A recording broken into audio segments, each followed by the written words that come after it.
Now you may say, Carly, engagement is such a broad word. Why on earth would you choose that? Well, we didn't know exactly what we were going to be coming in contact with all of the different schools that we were going to be visiting. So we wanted to make sure we left our term as broad as possible to be able to incorporate as many answers as we could. Just what do we mean by engagement? Aston says there are two main forms of engagement: informal and formal. Informal is more of an organic type of getting together. Maybe that's in a dining hall or in a residence hall where students will gather themselves and do whatever it is they do together.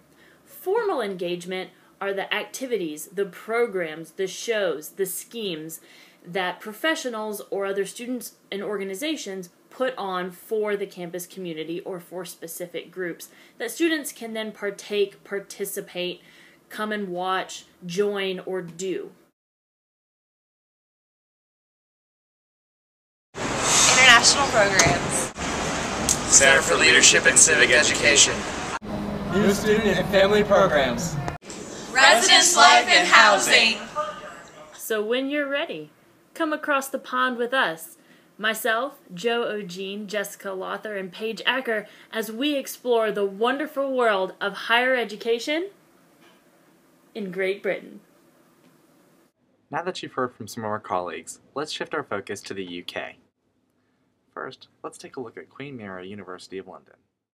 Queen Mary University has 5 campuses in the City of London, with its main campus nestled in the east end of the city. Queen Mary is also part of the University of London system and has recently been acknowledged as a Russell Group institution. Let's take a look at how Queen Mary engages its students. What level of engagement there is, I suppose it depends on the person. There's nothing formalised, I don't think. I mean, we have within the Students' Union run as well as sports clubs. So the Students' Union on campus runs pretty much any activity that's not being in the lecture hall, so it's from we have over 100 societies ranging from things like music society to cultural society to religious societies. Then we have over 50 sports clubs where you compete on national levels between other universities in London as well. We have student media, we have an award-winning newspaper, radio, television, magazine. We have representation, so that's we elect students each year to sort of run the Students' Union. That can be on a course level all the way up to running the union itself. It's 5 sabbatical officers who are in charge of everything. Volunteering, each year we pair about over 1,200 students with over 100 different volunteering opportunities ranging from one-day community action days all the way through to week, month, even term-long, even year-long volunteering opportunities. And loads more as well. The Students' Union does everything on campus basically. They have tutorials or seminars, and then faculty also have office hours where they have to be in their office. Students can just go open the door, have a chat about, which can have an academic theme, so you can have like a history society. But as far as I'm aware, those are students. I don't think you'd get members of the history faculty turning up to those. I mean, I'm always amazed when you go to some of the... Provide their particular project, which is all about student volunteering, that uses hundreds of students every year in all kinds of activities outside of the college. And there's also the Student Reps programme, where every course has a representative that feeds back to their head of department on the students' opinions about how the course is shaped.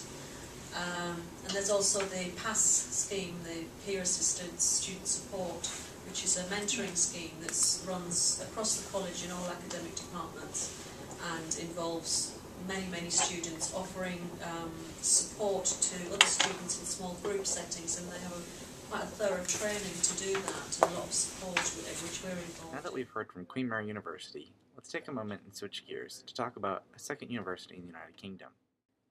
The University of Bedfordshire has 5 campuses.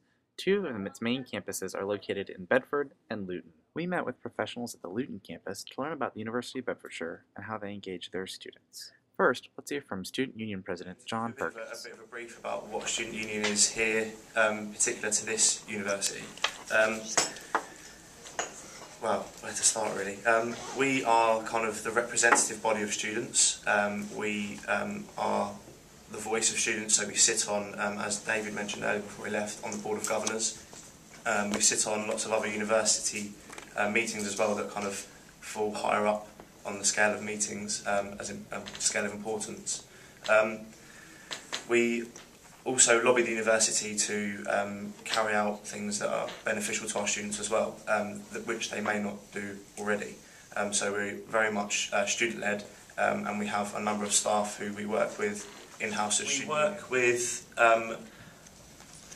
We work with the NUS, the National Union of Students, who are a very active national body who kind of lobby on a national level the government to do certain things, and we liaise strongly with those guys. We have a membership to them as well, and not every student union in the country has that membership to the National Union of Students.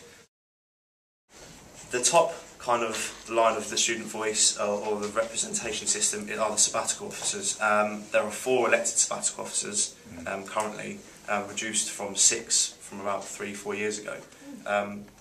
So we operate on 2 main campuses of the University of Bedfordshire, which are Bedford and Luton, but we have 5 campuses of students to represent. So it's quite a difficult task, and we're only a small students' union, so we only have I think it's about 16 to 18 members of staff as well. And we're elected as the same in any fashion, really, democratically by the students, and we have a series of things like question time and stuff like that, where people can come along and literally grill us for information about what we want to do. We have to write a manifesto and stuff like that, so it's quite political, and we work strongly with the kind of management group of the university and the kind of, there's a corporate management team and a vice chancellor's management group, and we work with both of those to kind of work on things like the access agreement and the partnership stuff, to things such as residentials for the Board of Governors and presenting on the student experience and stuff like that as well. So there's quite a wide range of things. We've got a legal requirement under English law to have a students' union, so it's not kind of some aberration, we can either have it or not. So rather than the American model, where I think usually it's all delivered internally, all these things, societies and all that, it has got to be sitting in this partner organisation who's your sort of who provides you all these support services, course representation and this sort of thing. So it's in our interest to build their capacity as an organisation, and so we've done quite a lot to we've introduced a chief executive model as opposed to a chief administrator, which is what we had a few years ago. What you want is sort of a professional bureaucracy sitting in the students' union, so that these sabbatical officers like John Perkins, who spoke earlier, so as they come in, they've got this really strong support and direction when they arrive. I mean, he's been brilliant. I have to say, John Perkins has been absolutely stunning, hasn't he, this year? Yeah. So they've just made huge progress.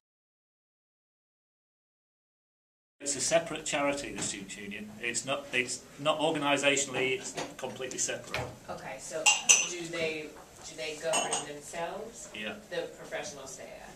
So they would have a director and. Yeah, they have a. It's a bit of a weird system. They have a set of trustees, so they are a charity with their own governing body and trustees. They have a chief executive who's permanent, and there's staff reporting to the chief executive. So they've got the sports officers and the welfare and advice and other people. Oh, and the entertainment guys, so who organise the bar and events with comic comedian nights and nightclub things. So they have staff under there. The sabbatical officers who come in every year, in theory, the chief executive, and they're paid posts. Yeah. So in theory, the chief executive reports to the president, John Perkins. You know, so it's a strange role for that chief executive. This is, you know, tricky stuff, I think. Every student at the University of Bedfordshire gets their own personal tutor. So let's take a moment to learn about the role of the It's a mixed role. It's got that sort of academic advisory and pastoral advisory stuff as well. What we would normally expect a personal tutor to do would be to address any problem that comes to them with, not necessarily by trying to solve it for themselves, but by being a trusted person and a signpost and a knowledgeable person that can actually refer the student on to student support services, health and well-being, my office if they want to raise a complaint or discuss a concern. So they have that, they have that mixture of listening and advising the student, but also there's a large underpinning student support network that will help the tutor to resolve those issues. It's interesting that question comes up, because one of the things, and it may not be as real as I think it is, but one of the things that always strikes me in my limited exposure to North America is that there seems to me to be a very strong demarcation between faculty and centre, between faculty and administration, which is strong in the UK, but it's not as strong and it's not as axiomatic. And somebody like me or my boss David or other colleagues that you've met today will actually operate, and maybe people do really in the States as well, but will actually operate across that boundary, and it's not as strongly delineated or as effectively policed as it seems to me to be in some other national contexts. We are one of the many kind of areas in the university that offer events and entertainment, and in particular we offer a venue, like a safe venue for students to go to where only students are allowed, which is the Student Union Bar, but we also work with other organisations in the local community. So we have clubs and bars in the local community where we have a commercial partnership with, to say that on a Monday night and a Wednesday night only students will be allowed into that venue, and it will have our Student Union stamp of approval on it as such, to show that it's a Student Union venue, a Student Union approved venue. The union also get a grant from the university to fund sport, and we also have to charge students an athletic union fee to play sport as well, to cover the full costs of sport.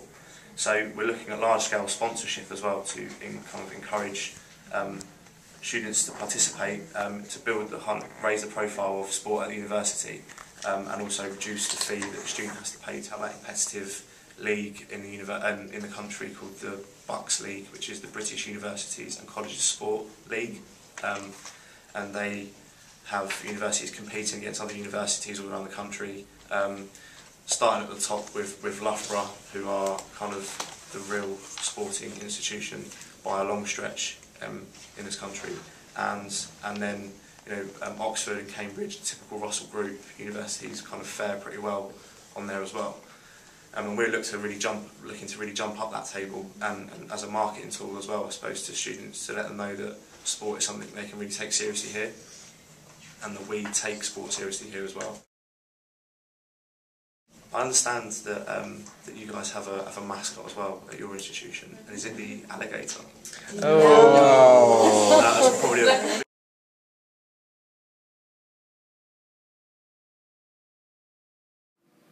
So what did we find out?